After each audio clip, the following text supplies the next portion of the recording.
नमस्कार, मैं हूं आपके साथ अविनाश कर और आप देख रहे हैं न्यूज राउंड अप। बुरहानपुर में मुस्लिम युवक ने एक महिला की हत्या कर दी है, जिसके बाद भीमसेना और हिंदू संगठन आक्रोशित है। रैली निकालकर इसका विरोध किया गया है। गुरुवार को बुरहानपुर बंद का आह्वान किया गया है और आरोपी को पुलिस ने हालांकि गिरफ्तार कर लिया है। शिकारपुर थाना क्षेत्र की ये घटना है। तो एक महिला की हत्या मुस्लिम युवक ने कर दी। इसके बाद हिंदूवादी संगठन आक्रोशित हैं, बाकायदा रैली निकाल रहे हैं और कल गुरुवार को बुरहानपुर बंद का ऐलान भी किया है।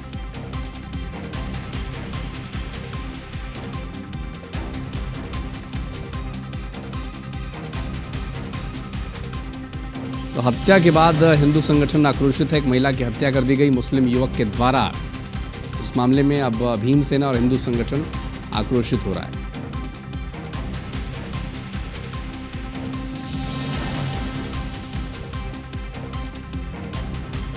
हालांकि आरोपी को गिरफ्तार कर लिया गया है, लेकिन हिंदू संगठन ने ऐलान किया है कि कल बुरहानपुर इसी के चलते बंद रहेगा।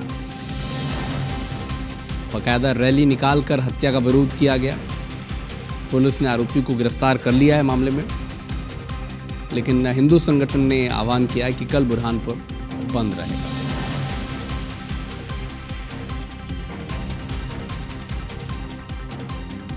दिलीप नागौरी हमारे सहयोगी फोन लाइन पर जुड़े हैं। दिलीप, क्या हुआ, क्या तय किया हिंदू संगठन के लोगों ने? जी, मैं बता दूं कि जो बुरहानपुर का शिकारपुरा थाना क्षेत्र है, उस क्षेत्र के फिल्मपुरा में महिला की हत्या कर दी गई थी और आरोपी को पुलिस ने गिरफ्तार कर लिया। लेकिन हिंदू संगठन और जो भीमसेना के कार्यकर्ता थे, उन्होंने विरोध जताया है और कल पूरी तरह से बुरहानपुर बंद का आह्वान किया है। जान पहचान की थी ये महिला उस युवक की? जी, मैं बता दूं कि अभी एसपी का कहना है कि इस मामले में बोलना जल्दबाजी होगी। वो आरोपी से पूछताछ की जा रही है। कारण हत्या का क्या था वो अभी सामने नहीं आ पाया है।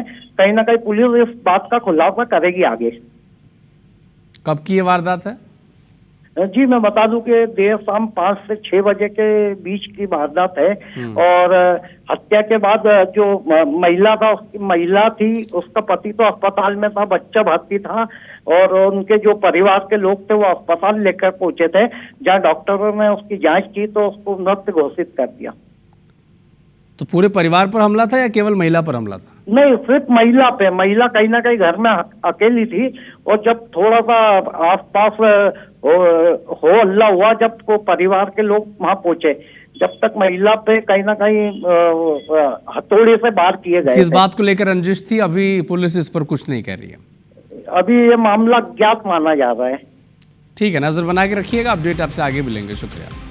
जबलपुर की जीआरपी पुलिस ने 2 साल के बच्चे के अपहरण की कोशिश 1 घंटे के अंदर नाकाम कर दी और आरोपी को गिरफ्तार कर लिया। जानकारी के मुताबिक बच्चे के परिजनों ने बच्चे के अपहरण की सूचना दी। तत्काल घेराबंदी की पुलिस ने और 1 घंटे के भीतर ही बच्चे को रेलवे स्टेशन के पास से इंदिरा मार्केट के पास से बरामद किया गया और गिरफ्तार भी कर लिया गया आरोपी को। 2 वर्षीय बालक जो कि अपनी माँ के साथ प्लेटफॉर्म नंबर 1 पर था, जिसे कोई अज्ञात व्यक्ति बहला फुसलाकर कहीं ले गया है।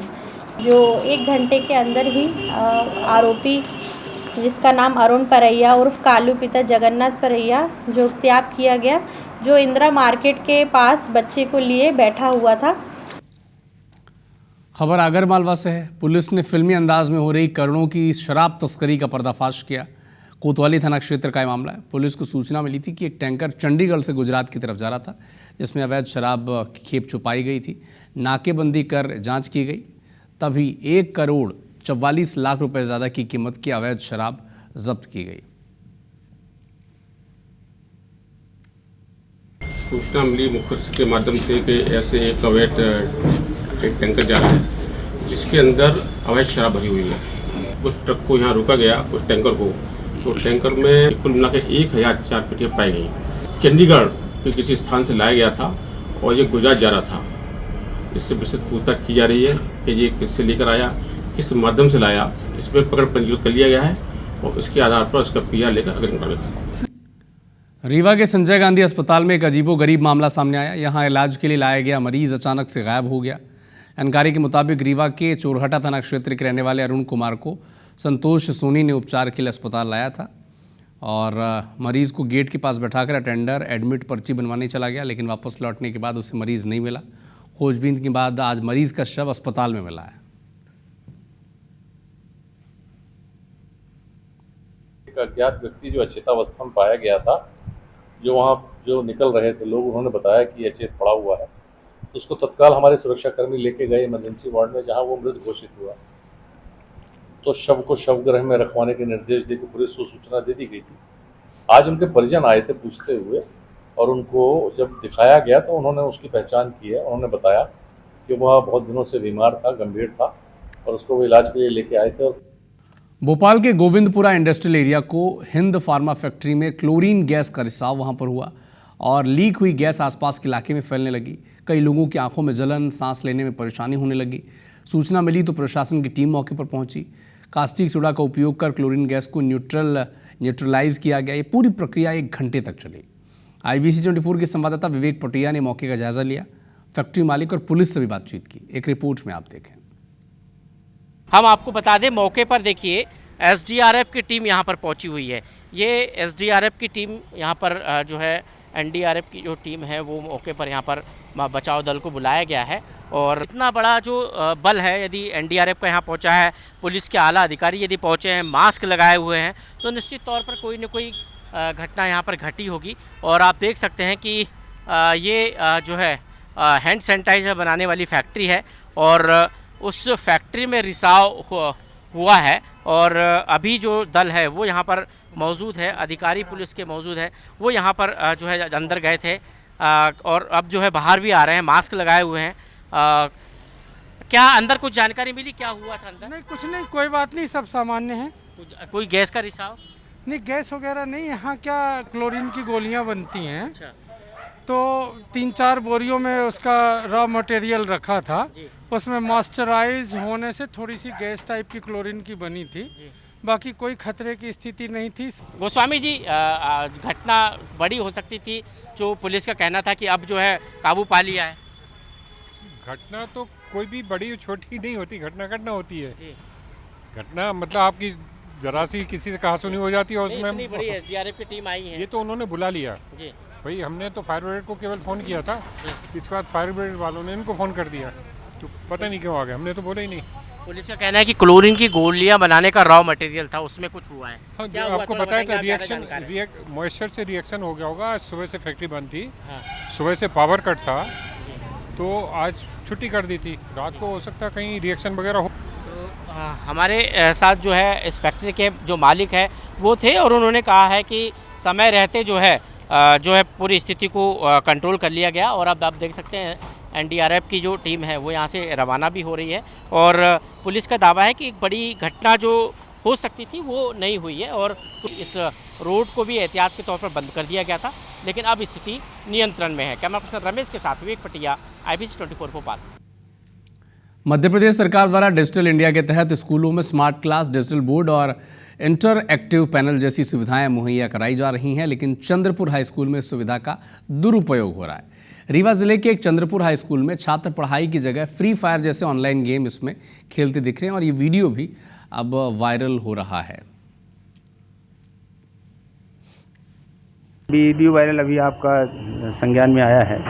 मैंने अभी DO देवथर को निर्देशित कर दिया है कि जांच प्रतिवेदन देख करके उसका सही सदुपयोग हो।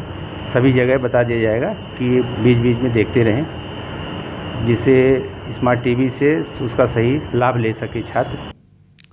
गरियाबंद के सुपेबेड़ा में किडनी की समस्या से पीड़ित मरीजों के लिए लगाई गई एम्बुलेंस का 12 माह में बिल 14 लाख रुपए आ गया, यानी कि एम्बुलेंस की कीमत के बराबर ही बिल आ गया है। जानकारी के मुताबिक एम्बुलेंस सेवा वाले फर्म से जिस एम्बुलेंस को लगाया गया था उसका विधिवत अनुबंध नहीं किया गया। हर महीने एम्बुलेंस 1 लाख रुपए की दर से चलाई जा रही थी। अतिरिक्त चलने पर अतिरिक्त बिलिंग हो रही थी। नियमों को ताक पर रखकर 10 लाख रुपए का भुगतान भी कर दिया गया। खुलासा हुआ तो लोग कह रहे हैं कि मरीजों को दवाओं की ज़रूरत है, ऐसे में एम्बुलेंस के नाम पर इतना भुगतान करने की जगह मरीज को पहले की तरह निःशुल्क दवा उपलब्ध करा दी जाए तो ज़्यादा बेहतर होगा। पहले वाले जो मेम थी उसने लगाया हुआ था, तो फिर मैं यहाँ काफ़ी में आके उसको पूछा कि भाई ये वाले गाड़ी अपने पास कहाँ से अपन दे रहे हैं, इसको। तो बोले कि मैम लगाई हुई थी, तो लगभग इसका पैसा इतना हो रहा है, थोड़ा मेरे को ज़्यादा लगा उसका किराया। 10,15,000 हुआ है, जुलाई से फरवरी तक का है। अगली कार्रवाई तब ये है कि उसमें मैं अवगत कराऊंगा अपने उच्च अधिकारियों को कि ऐसे ऐसे गाड़ी ऐसे चली है करके। महीना में तो उतना बार दौड़ा नहीं है एम्बुलेंस, जिस प्रकार का अभी हालत में जो गुणा भाग करके बिल वाउचर बना रहे हैं। यहाँ जितने भी तकलीफ सीकेडी पेशेंट है उन्होंने को मैं लेके गया हूँ, त्रिलोचन सुरवानी भी लेके गया है। उस पेशेंट ने अपना जेब के पैसा से मेडिसिन खरीद के खाता था। आज तक किसी क्रियाकलाप से मेडिसिन मंगाने का प्रक्रिया करते हैं, लेटर देते हैं, लेकिन वो मेडिसिन पहुंचता नहीं पेशेंट तक। जो 15 लाख जो खर्चा किए हैं ना, इसको अगर पेशेंट के दवाई पानी में अगर खर्चा किए रहते तो कुछ और रहता। जैसे हमारे गांव कई सारे पेशेंट को मैं ले भी जाता हूँ, ले जाते भी हैं, उन लोग खुद अपना दवाई खरीदते हैं। तो इसमें बहुत बड़ा सर घोटाला हुआ है, इसका जाँच पूरी तरह से होनी चाहिए। रायगढ़ शहर में कचरे को नष्ट करने के लिए रिसाइकलिंग यूनिट लगाने की योजना 1 साल से धरातल पर नहीं उतर पा रही। नतीजा ये है कि रिहायशी इलाकों में खुले में कचरा डंप करना पड़ रहा है, लोग परेशान हैं। शहर से हर दिन 20 ट्रक कचरा निकलता है। इस कचरे को शहर के ट्रांसपोर्ट नगर इलाके में खुले में डंप करना पड़ रहा है, लेकिन योजना अब तक धरातल पर उतरी नहीं है रिसाइकलिंग यूनिट लगाने की।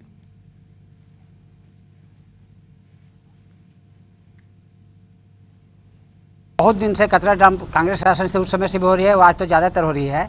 और वो लोग वादा किए थे कि कचरा डंप होगी उसको जलाने के काम किया जाएगा, और जलाते हैं तो उससे जो धुआं निकलती है तो बहुत ही ज़्यादा दिक्कत होती है। यहाँ रिहायशी इलाका बन गया, बहुत लोग अब रहने लग गए हैं, बाल बच्चे भी रहते हैं छोटे छोटे, तो उन लोग को बहुत दिक्कत होती है। एक निगम के द्वारा पूर्व में रिसाइकलिंग के लिए और कचरा जो निष्पादन के लिए जो एजेंसी तय करने की बात है, आज तक कोई भी एजेंसी नगर निगम के द्वारा चयन नहीं किया गया है, और इसका खामियाजा ना एक तो वहाँ के लोगों को भुगतना पड़ रहा है। जो डंप हो रही है कचरा, उसको नष्ट करने के लिए जो योजना बनाई गई है, उसको जो चारों दिशा में जिस टाइप के डंप किया जाता है उसको नष्ट करना है, तो उसके लिए टीम बना करके और जगह स्थल चयनित करके उसको नष्ट करेंगे।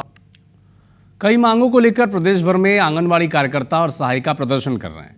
कुछ तस्वीर आप देखें। अंबिकापुर में आंगनबाड़ी कार्यकर्ताओं और सहायिका कलेक्ट्रेट ब्रांच के सामने बड़ी संख्या में धरने पर बैठ गए, नारेबाजी की। सूरजपुर में भी अपनी मांगों को लेकर तहसीलदार को ज्ञापन सौंपा। बेमेतरा में भी हजारों की संख्या में नारेबाजी की गई। सरकार से अपनी मांगों पर विचार करने के लिए कहा गया। राजनांदगांव में भी कलेक्ट्रेट के सामने कार्यकर्ता अपनी धरना देते नजर आए, और कई मांग हैं। शासकीय कर्मचारी उन्हें घोषित किया जाए, मध्य प्रदेश की तरह हर साल 10% मानदेय में वृद्धि की जाए, आयु सीमा घटाकर 50% पदोन्नति की मांग भी इसमें शामिल है। कांग्रेस के संगठन सृजन कार्यक्रम में दिग्गज नेताओं का हस्तक्षेप लगातार बढ़ता जा रहा है। प्रदेश के वरिष्ठ कांग्रेसी नेता अपने किसी खास को बूथ, मंडल और ब्लॉक या सेक्टर में सेट करने में लगे हैं। चूंकि ब्लॉक अध्यक्षों की नियुक्ति को संगठन सृजन से बाहर रखा गया, ऐसे में ब्लॉक अध्यक्ष बनाने के लिए कांग्रेस के दिग्गज नेताओं का ज़्यादा दबाव है। इसके तहत SC, ST, अल्पसंख्यक महिलाओं को आगे लाने के लिए 50% आरक्षण का भी प्रस्ताव रखा गया है। प्रदेश में संगठन सृजन अभियान के तहत हमारे ब्लॉकों में, सभी जिलों के ब्लॉकों में स्तर पर हमारे कार्यकर्ताओं की से जानकारी लेकर और उनकी सलाह मशवरा से गठन किया जा रहा है, जिसका लाभ पार्टी को मिलेगा। बूथ के अध्यक्षों का जो चयन है, बूथ में हमारे जो प्रमुख कार्यकर्तागण हैं, उन लोगों के सलाह मशवरा करके संगठन सृजन अभियान के तहत उनकी भी नियुक्ति होगी। केंद्र सरकार से छत्तीसगढ़ को 50-50 हजार टन यूरिया और DAP का अतिरिक्त आवंटन हुआ है। कृषि मंत्री रामेश्वर नेताम ने कहा है, पहले तो इन्होंने केंद्र सरकार को धन्यवाद ज्ञापित किया और कांग्रेस पर आरोप लगाते हुए कहा कि कांग्रेस एक बरसाती मेंढक की तरह है। अब कांग्रेस को प्रदेश की जनता गंभीरता से नहीं लेती।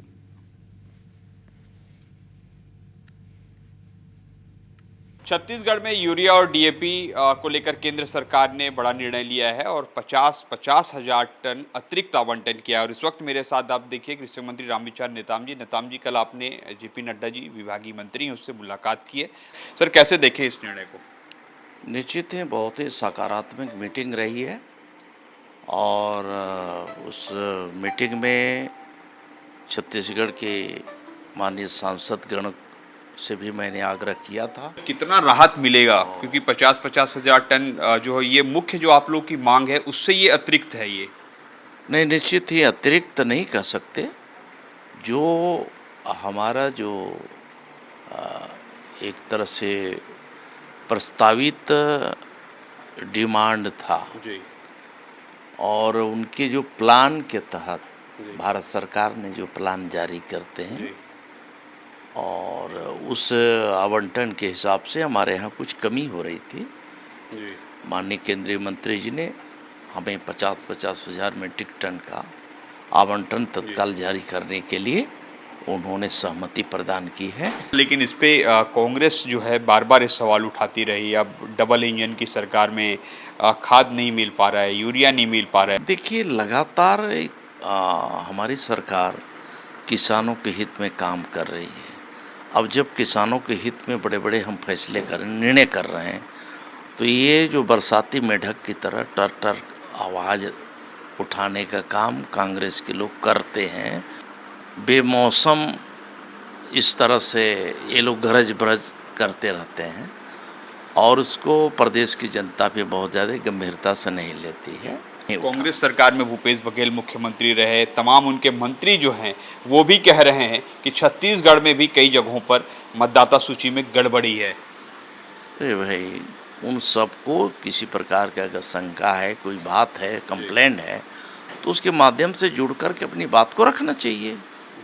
तो आपने सुना, ये थे हमारे साथ कृषि मंत्री रामविचार नेताम जी, जिन्होंने कहा है कि केंद्र सरकार की ओर से उन्हें बड़ी राहत मिली, किसानों को राहत मिली है और उन्होंने कांग्रेस को बताया है कि बरसाती मेढक जो टरटरा रहते हैं। कैमरामैन रेणु के साथ सौरभ सिंह परिहार, IVS 24 रायपुर।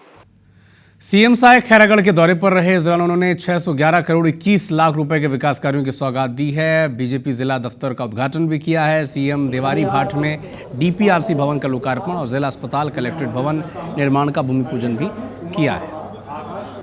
विकास काम के भूमि पूजन खैरागढ़ सुई खदान गंडई जिले को 611 करोड़ 21 लाख रुपए का सौगात मिला है। इसमें दोनों तरह के काम हैं, भूमि पूजन के भी और लोकार्पण के, और ये सब काम जब मूर्त रूप लेंगे तो निश्चित रूप से नया जिला बना है, इसमें विकास दिखेगा। और आज बहुत और भी कामों की घोषणा हुई है। ये नया जिला है और इसको संवारने का काम पूरी तरह से हम लोग की सरकार करेगी। राजधानी भोपाल में स्वतंत्रता दिवस समारोह 15 अगस्त को लाल परेड ग्राउंड में आयोजित किया जाएगा। बुधवार को पुलिस महानिदेशक की मौजूदगी में इस समारोह की फुल ड्रेस परेड और फाइनल रिहर्सल हुई। इस दौरान DGP समेत अन्य अधिकारियों ने व्यवस्थाओं का जायजा लिया।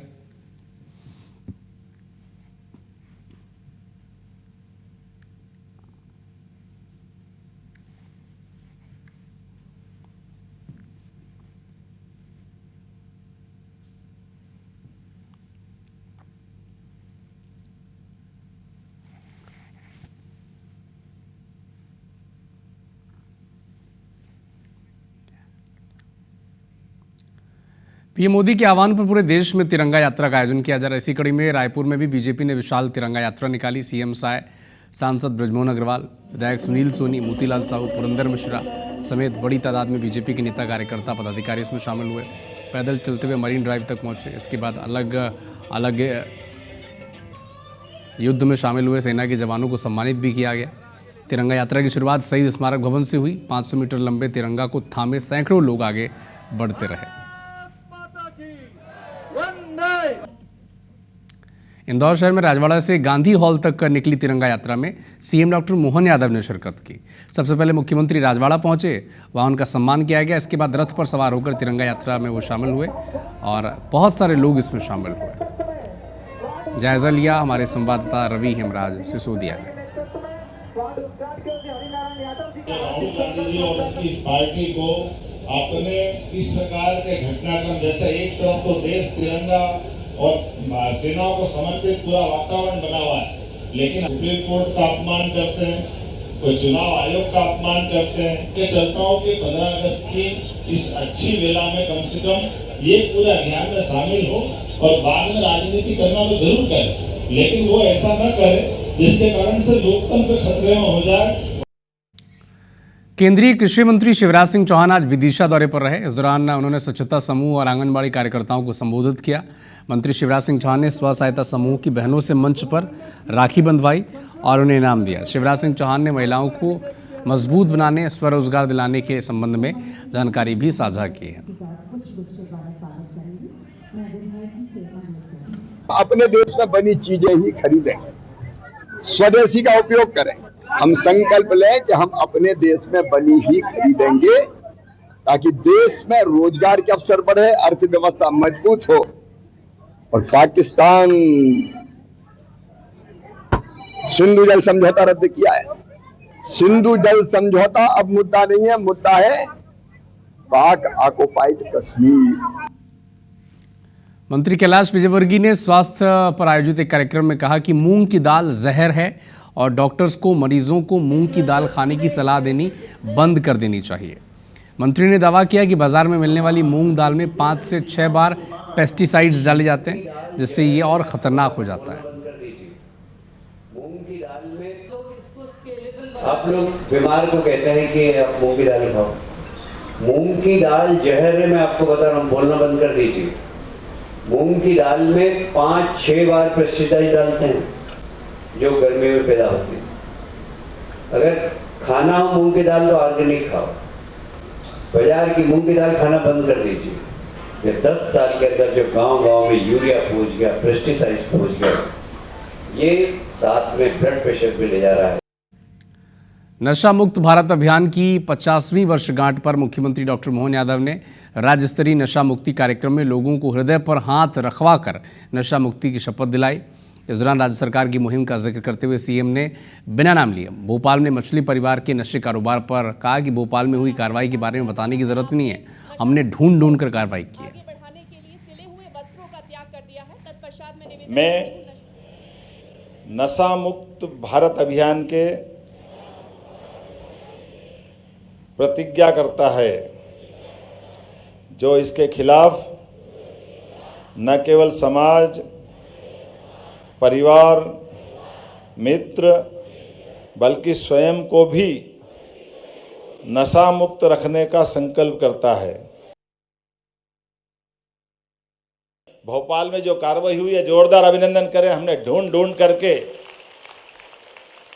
जहाँ से जरूरत पड़ रही है वहाँ हमारी पुलिस खड़ी दिखाई दे रही है।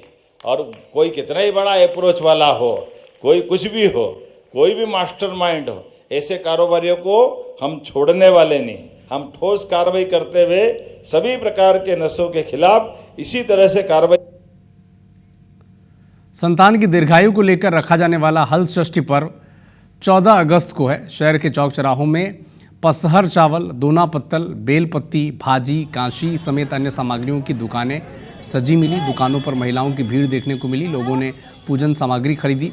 पसहर चावल का सेवन कर इस उपवास को खोला जाता है। चावल की खास बात यह है कि खेतों में बिना हल चलाए इसकी पैदावार होती है, इसीलिए हल षष्ठी के मौके पर इसकी डिमांड और बढ़ जाती है। चावल हो गया, पसहर चावल, और शक्कर वाला भी ले जाते हैं। दिया हो गया, लाई हो गया, मिर्ची है अंग्रेजी वाला, और आपका महुआ वगैरह है। पूरा लगता है सामग्री।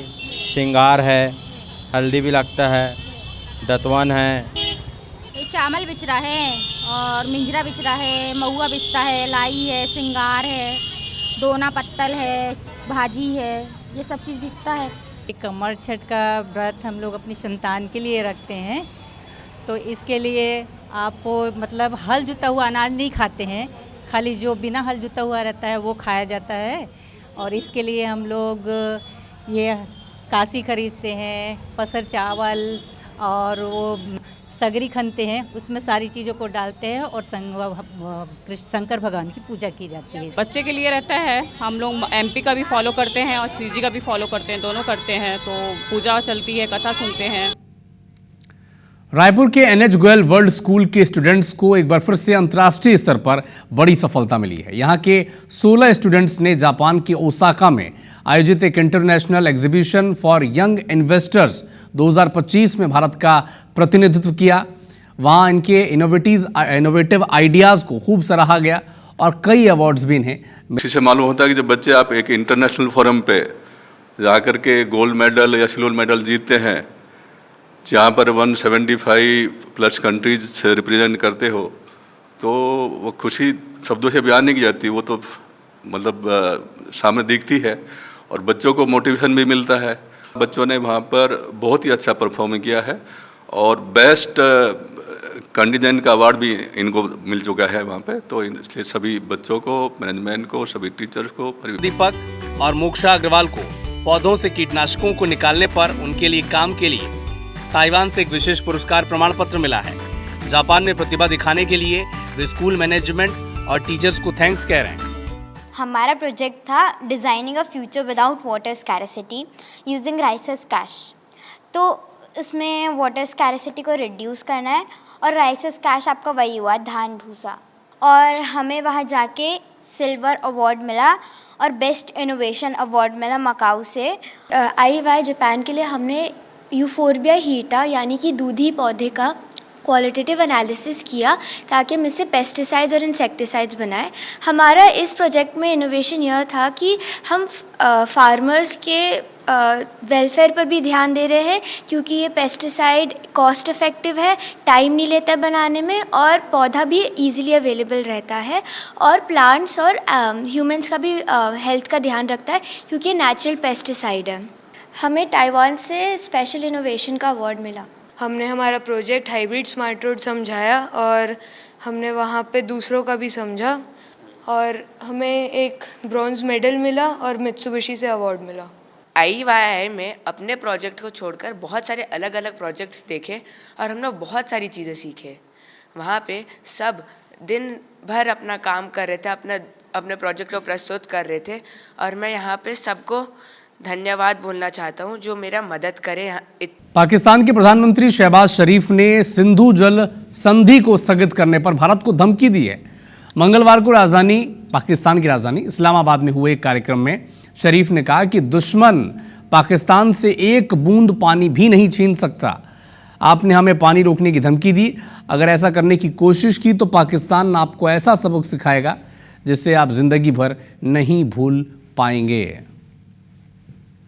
और मैं ये बताना चाहता हूँ आज दुश्मन को कि अगर तुम हमारा पानी बंद करने की धमकी देते हो तो ये बात जहन में रखना कि पाकिस्तान की एक बूंद भी तुम पाकिस्तान से छीन नहीं सकते। उस खुदाए बुजुर्गो बरतर की कसम है कि अगर तुमने ये हरकत की तो दोबारा तुम्हें वो सबक सिखाएंगे कि तुम कानों को हाथ लगाओगे पाकिस्तान का तुम कभी भी। बिलासपुर हाईकोर्ट में RTE मामले में सुनवाई हुई। शिक्षा विभाग के जॉइंट सेक्रेटरी की ओर से प्रस्तुत शपथ पत्र पर हाईकोर्ट ने असंतुष्टि जताई। कोर्ट ने प्रदेश भर में बिना मान्यता के संचालित नर्सरी स्कूलों पर एक्शन की जानकारी मांगी है। हाईकोर्ट ने सरकार से ये पूछा है कि छोटे छोटे कमरों में बिना मान्यता के स्कूल चल रहे हैं, कोई बड़ी दुर्घटना हो जाएगी तो जिम्मेदार कौन होगा। दरअसल विकास तिवारी ने जनहित याचिका दायर की है। याचिका उन स्कूलों के खिलाफ दायर की गई है जिन्होंने RTE के तहत गरीब बच्चों को प्रवेश नहीं दिया, जबकि नियम के मुताबिक वे इसके लिए बाध्य थे। आरोप है कि ये स्कूल बिना मान्यता के चल रहे हैं और सरकारी सब्सिडी लेकर भी नियमों की अनदेखी करते हुए मनमानी फीस वसूल रहे हैं।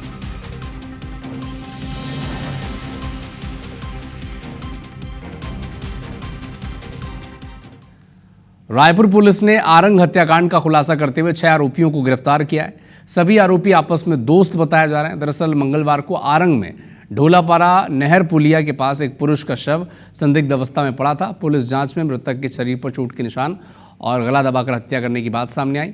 50 मीटर दूर पर एक मोटरसाइकिल लावारिश हालत में मिला था। नंबर के आधार पर मृतक की पहचान 28 वर्षीय ग्राम भोथली निवासी गिरजा शंकर के रूप में हुई है।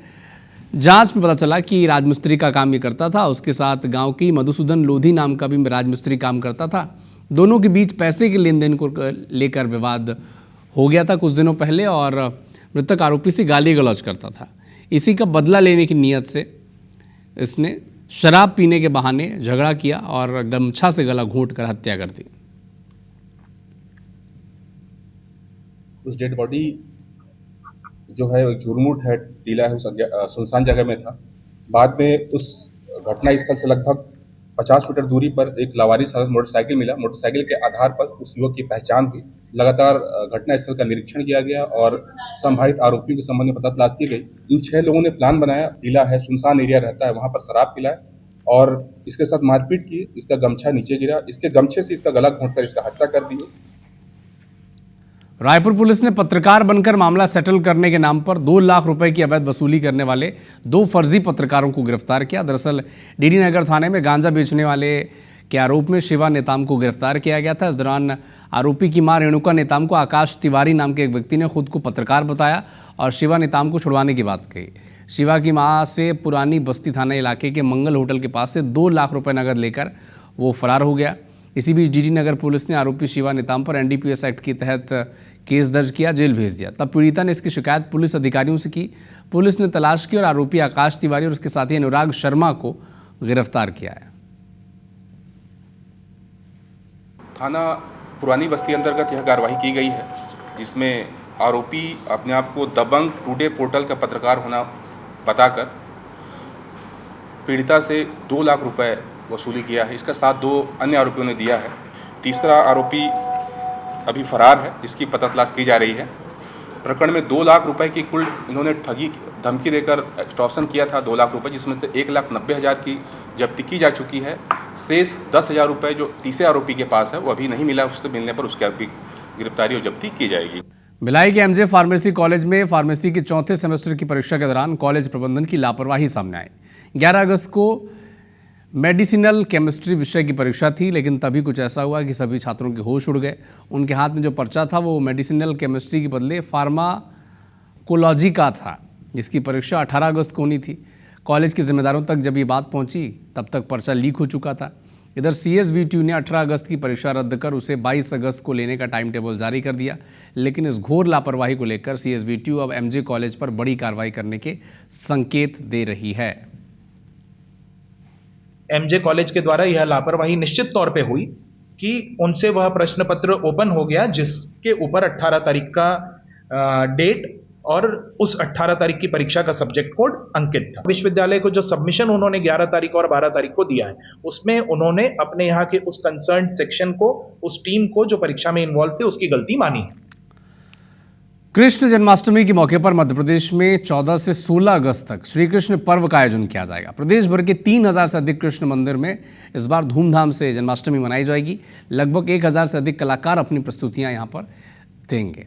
इस बार श्री कृष्ण भक्ति, संगीत, भजन, कीर्तन जैसे भव्य आयोजन किए जाएंगे। साथ ही सभी होटल्स में जन्माष्टमी मनाए जाने की अनोखी पहल भी इस कृष्ण जन्माष्टमी से शुरू की जा रही है।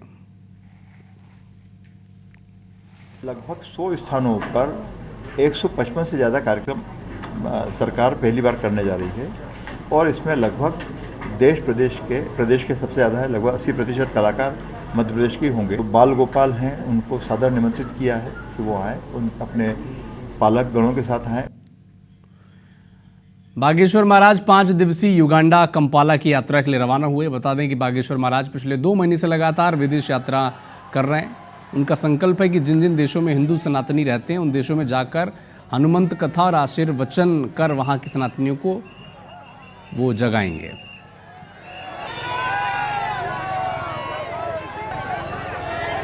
आज बागेश्वर धाम पर विराट समुदाय के साथ पहुंच गए हैं और यहाँ से अब हम युगांडा की तैयारी करेंगे।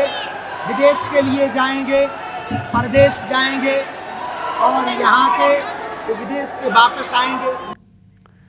कोरबा में वन विभाग की टीम पर जानलेवा हमला हो गया।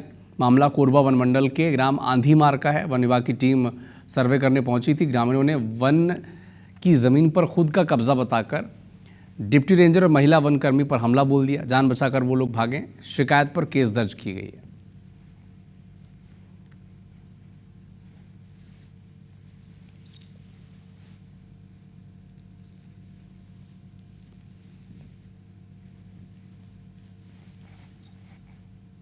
फॉरेस्ट की एक टीम है, वो प्लांटेशन के लिए वहाँ पर क्षेत्र का निर्धारण करने के लिए गई थी। तो वहाँ पर एक व्यक्ति है फोटू लाल और उसके पुत्र बाबूलाल, इनके द्वारा मेरा जमीन है कहकर उनके साथ वाद विवाद किया गया। तो इस संबंध में अभी पुलिस की टीम को प्राथमिक रूप से सूचना मिली हुई है, शिकायत प्राप्त हुआ है, अभी जांच की जा रही है और फिर जो भी शासकीय कार्य में हस्तक्षेप और अन्य जो धाराएं, विधिवत धाराएं, उनको जोड़कर आगे कार्रवाई की जाएगी।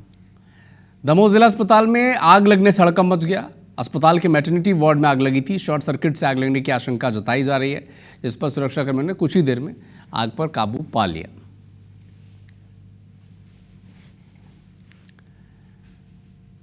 इंदौर पहुंचे सीएम डॉक्टर मोहन यादव ने लस्सी सेंटर वो पहुंचे और केसर युक्त दूध वहां पर पिया। इस दौरान कई विधायक और जनप्रतिनिधि उनके साथ मौजूद रहे।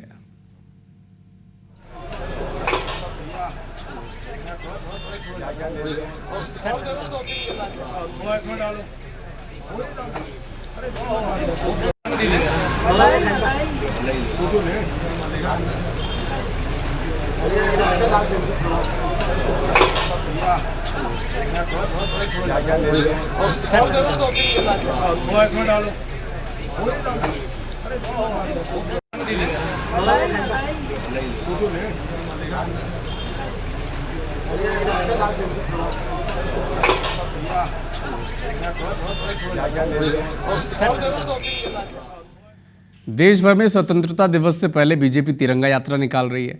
छत्तीसगढ़ के कई जिलों में आज तिरंगा यात्रा निकाली गई, जिसमें बीजेपी के नेता शामिल हुए। बिलासपुर में तिरंगा यात्रा निकाली गई। केंद्रीय राज्य मंत्री तोखन साहू, धर्मलाल कौशिक, सुशांत शुक्ला, पूजा विधानी, ये सब इसमें शामिल हुए। इधर जांजगीर में नैला से कचहरी चौक तक तिरंगा यात्रा निकाला गया। 105 फीट के तिरंगे के साथ यात्रा निकाली गई। सांसद कमलेश जांगड़े और सौरभ सिंह, नारायण चंदेल समेत तमाम नेता इसमें शामिल हुए। पत्थल गांव में विधायक निवास कार्यालय से तिरंगा अभियान की शुरुआत हुई, जहां पर विधायक गोमती साय भी मौजूद रहीं। बालोद में सरदार वल्लभ भाई पटेल मैदान से भव्य तिरंगा यात्रा निकाली गई। यहां पर भी बड़ी संख्या में लोग मौजूद रहे। कांकेर में भी तिरंगा फहराने को लेकर तैयारी शुरू कर दी गई है।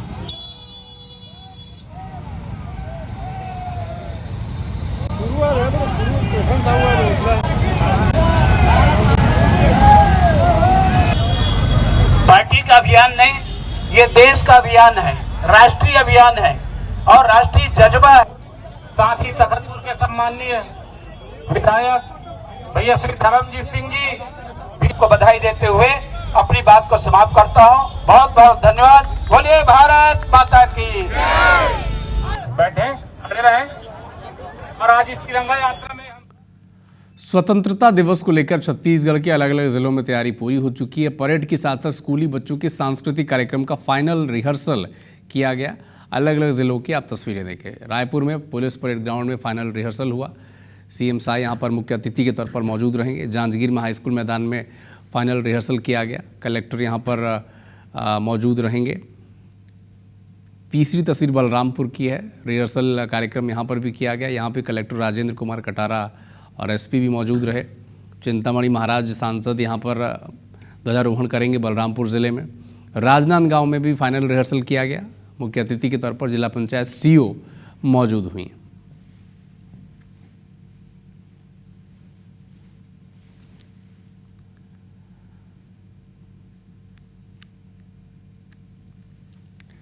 सीएम डॉक्टर मोहन यादव ने आज प्रदेश को बड़ी सौगातें दी। नशे के खिलाफ एक अभियान भी चलाया। सीएम तीर्थ दर्शन योजना के अंतर्गत राज्य सरकार इन तीर्थों की यात्रा करा रही है। उज्जैन से तीर्थ यात्रियों को अयोध्या ले जाने वाली ट्रेन को मुख्यमंत्री ने हरी झंडी दिखाई, रवाना किया। भोपाल में एक राज्य स्तरीय वृहद नशा मुक्ति शपथ ग्रहण समारोह शामिल हुए और यहाँ पर मोहन यादव ने नशा मुक्ति के खिलाफ अभियान जारी रखने की बात कही।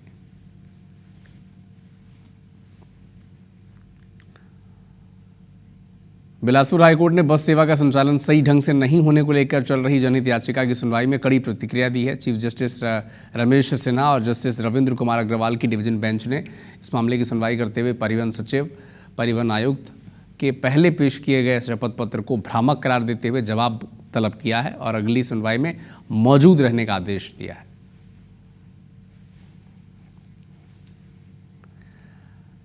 राजगढ़ के सुठालिया स्थित पीएम श्री स्कूल के क्लासरूम में पॉर्न फिल्म चल गई। स्कूल में शिक्षा का स्तर ऊंचा उठाने के मकसद से स्मार्ट स्क्रीन और वाईफाई की सुविधा दी गई थी, लेकिन क्लासरूम में पॉर्न फिल्म चलने को लेकर अब सवाल उठ रहे हैं। प्राचार्य कह रहे हैं कि उनके कार्यकाल का ये मामला नहीं है, ये घटना करीब 8 महीने पुरानी है।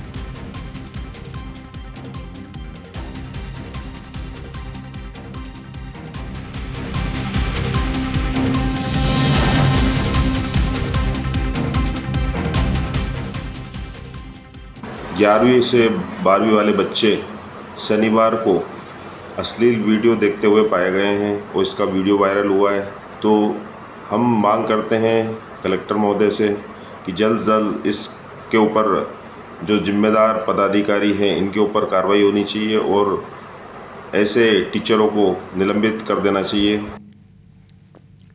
सिविल जज की तैयारी कर रही कटनी की बेटी अर्चना तिवारी 7 दिन बाद भी नहीं मिली है। रक्षाबंधन के लिए अर्चना इंदौर से कटनी के लिए रवाना हुई, लेकिन भोपाल के कमलापति स्टेशन पर वो अचानक रहस्यमय तरीके से गायब हो गई। हालांकि अब कमलापति जीआरपी थाने में पुलिस ने परिजनों से बातचीत की है। अब तक क्या कुछ हुआ है इस मामले में, रिपोर्ट से आप समझें।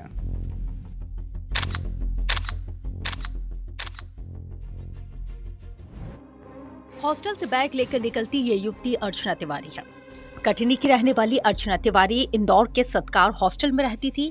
जज बनने के लिए परीक्षा की तैयारी कर रही थी, लेकिन 7 अगस्त को अर्चना बैग लेकर हॉस्टल से निकली अपने घर कटनी जाने के लिए। जिस ट्रेन में वो बैठी वो ट्रेन कटनी पहुंच गई। जो बैग वो लेकर निकली थी वो बैग भी परिजनों को मिल गया, लेकिन अर्चना अब तक नहीं मिली। परिवार के लोगों ने बहुत तलाशा।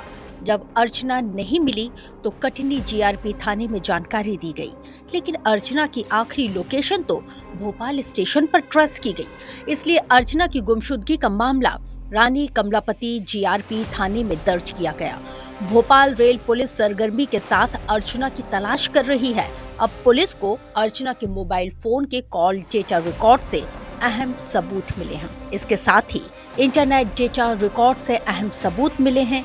अर्चना की तलाश में उसके परिजन भोपाल जीआरपी थाने भी पहुंचे।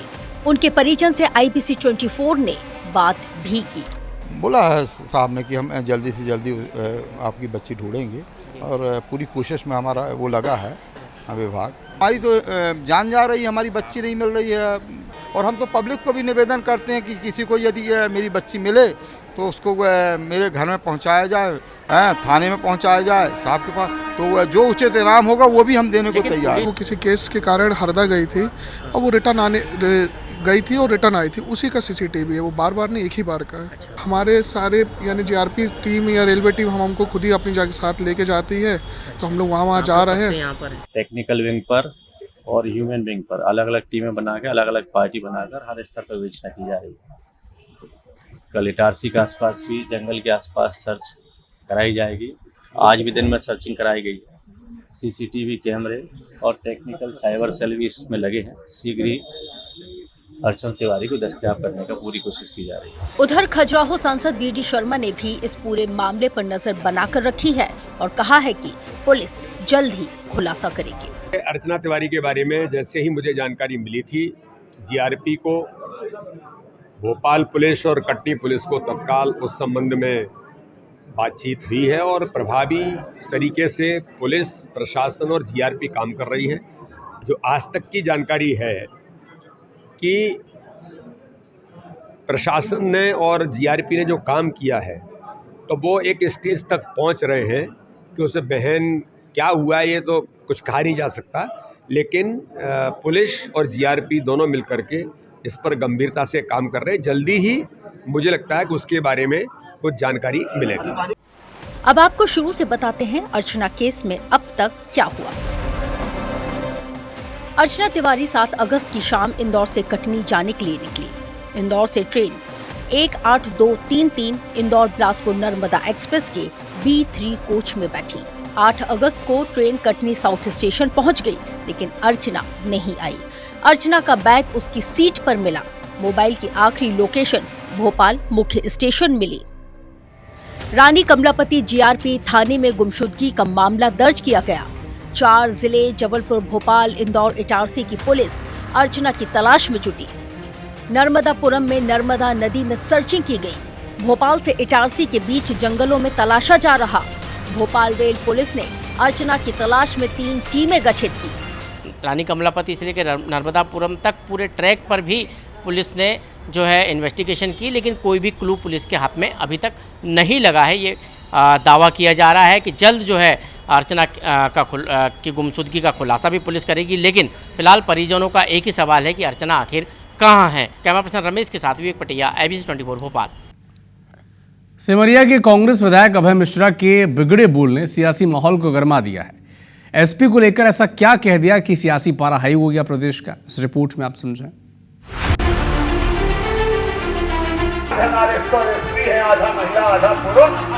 सिमरिया के कांग्रेस विधायक अभय मिश्रा का ये विवादित बयान सोशल मीडिया पर खूब वायरल है।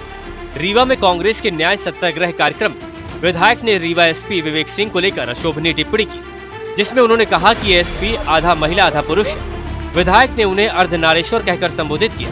साथ ही आरोप लगाया कि उन्हें शराब ठेके से लाखों रुपए महीने आ रहे हैं और सरकार को भी घेरा। अर्धनारेश्वर एसपी है, आधा महिला आधा पुरुष, उनको तो 25 लाख और 50 लाख महीना शराब के ठेका से बढ़ाया देता है। फोरेक्स वाले अधिक दे देते हैं। उनका एक ही काम है कि कुर्सी न बदल जाए तो माननीय शुक्ला जी की चरण वंदना करो और रीवा को जलने दो। कांग्रेस विधायक अभय मिश्रा के इस विवादित बयान ने सियासी माहौल भी गरमा दिया है। कांग्रेस नेताओं ने विधायक का समर्थन करते हुए कहा कि पुलिस बीजेपी के इशारों पर काम कर रही है, तो वहीं बीजेपी ने कांग्रेस पर पलटवार किया। रीवा के कांग्रेस विधायक अभय मिश्रा के बच्चों पर फर्जी मुकदमा कायम कर दिया है और वहां के एसपी अपने आप को स्वयंभू भी मानते हैं। स्वयंभू का सीधा अर्थ होता है प्रभु शंकर भगवान से, और उन्होंने अर्धनारेश्वर भी कह दिया, तो वो भी शंकर जी का ही दूसरा नाम है। इसमें उन्हें गलत क्या कह दिया है? कांग्रेस पार्टी और उनके नेता केवल और केवल अराजकता के आधार पर राजनीति कर रहे हैं। जिस तरह से जीतू पटवारी, उमंग सिंगार की मौजूदगी में कांग्रेस के विधायक द्वारा वरिष्ठ अधिकारियों के लिए अनैतिक शब्दों का प्रयोग किया गया, ये अपराधियों का आचरण है। कांग्रेस विधायक के जो प्रशासनिक अधिकारी के खिलाफ बोल हैं, ये उनके बोल नहीं, उनकी पार्टी के ऐसे संस्कार हैं। वो आए दिन अधिकारियों को डराने धमकाने का काम करते हैं। वोट चोरी का मुद्दा हो या प्रदेश की कानून व्यवस्था का, कांग्रेस लगातार शासन प्रशासन पर हमला कर रही है। वहीं बीजेपी इन आरोपों को सिर्फ कांग्रेस की खींच बता रही है। Bureau report, IBC 24। Madhya Pradesh में आज कई जिलों में तिरंगा यात्रा निकाली गई। कई दिग्गज इसमें शामिल हुए। कुछ तस्वीरें आप देखें। विदिशा में केंद्रीय मंत्री शिवराज सिंह चौहान तिरंगा यात्रा उन्होंने शुरू की। रायसेन तक तिरंगा यात्रा को लेकर खास अपील भी की है। इंदौर में मुख्यमंत्री डॉक्टर मोहन यादव शामिल हुए। छिंदवाड़ा में भारतीय जनता पार्टी के अध्यक्ष हेमंत खंडेलवाल तिरंगा यात्रा में शामिल हुए। इधर कटनी की बात करें तो सांसद VD शर्मा यहाँ पर मौजूद रहे।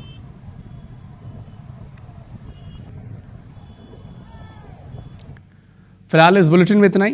नमस्कार।